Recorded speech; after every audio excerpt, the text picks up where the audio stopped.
আসসালামু আলাইকুম। আইসা টেস্টি ট্রিপে আপনাদের জানাচ্ছি স্বাগতম। আশা করি আল্লাহর রহমতে আপনারা সকলেই ভালো আছেন।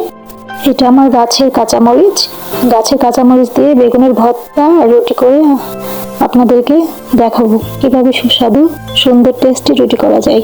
এখানে আমি 2 কাপ চালের ময়দা নিয়েছি, 1.5 কাপ মতো গমের ময়দা নিয়েছি, আর ভুট্টার আটা আর কালার আটা মিক্সড করে নিয়েছি। এবার সব উপকরণগুলো একসাথে মিক্সড করতে হবে।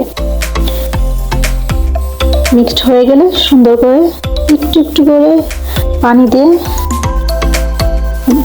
ময়দাগুলোকে সুন্দর করে মিক্সড করতে হবে। আর যত সফট হবে ময়দাটা, ততই আপনাদের রুটিটা খুব সুন্দর হবে।